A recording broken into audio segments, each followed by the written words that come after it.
ஈரோடு கிழக்கிலே இடைத்தேர்தலுக்கு ஒரு இடைத்தேர்தல் இது. இதற்கு முன்பு இடைத்தேர்தல் எப்படி நடந்தது?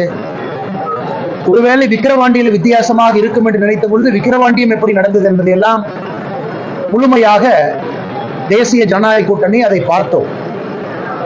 இந்த முறை தேசிய ஜனநாயக கூட்டணியில் இருக்கக்கூடிய எல்லா தலைவர்களும் கூட ஒருமனதாக ஈரோடு கிழக்கு இடைத்தேர்தலை நம்முடைய கூட்டணி புறக்கணிக்க வேண்டும் என்கின்ற முடிவை எடுத்திருக்கின்றோம். பாரதிய ஜனதா கட்சியை பொறுத்தவரை தனிப்பட்ட முறையில் இது தேசிய தலைவர் திரு நட்டா அவர்கள் முழுமையாக பாரதிய ஜனதா கட்சியினுடைய கோரிக்கையை ஆராய்ந்து தேசிய ஜனநாயக கூட்டணியுடைய கோரிக்கை எல்லாம் ஆராய்ந்து அதற்கு அனுமதி அளித்தார். எதற்கு என்பதை தெளிவுபடுத்த வேண்டியது ஒரு மாநில தலைவராக என்னுடைய கடமை என்ற இந்த நேரத்தில் நான் கருதுகின்றேன். எங்கேயும் தேர்தலை புறக்கணிக்காத பாரதிய ஜனதா கட்சி, அந்த நக்சல் பெல்ட்டா இருக்கட்டும், தீவிரவாத தாக்குதல் இருக்கும் பொழுதும் வடகிழக்கு மிலிட்டன்ட் தாக்குதலும் கூட தேர்தல் நாங்கள் பங்கேற்போம்.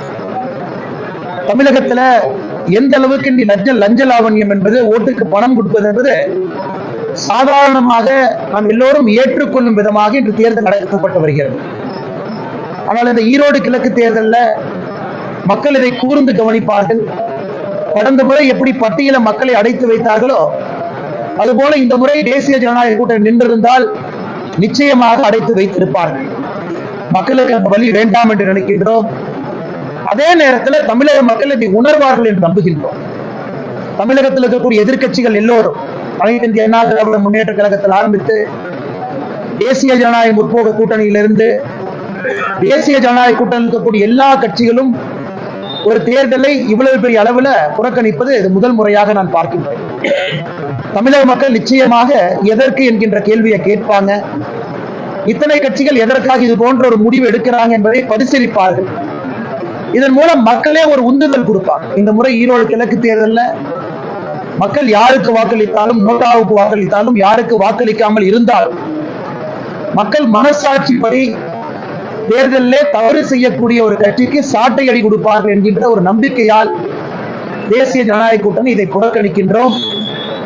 அதே நேரத்தில் இந்த தேர்தல் நடக்கும் பொழுது ஒரு சாதாரண மனிதர்களாக கட்சியில் இருக்கக்கூடிய உறுப்பினர் எல்லோரும் இதை கண்காணி எங்கள் கடமையை, ஜனநாயக கடமையை கண்காணித்து நாங்கள் செய்வோம்.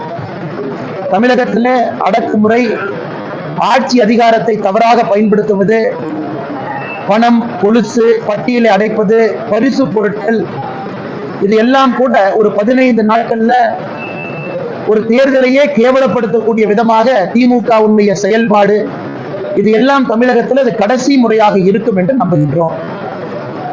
அதை தாண்டி நண்பர்களுக்கு நிறைய கேள்வி இருக்கலாங்கன்னா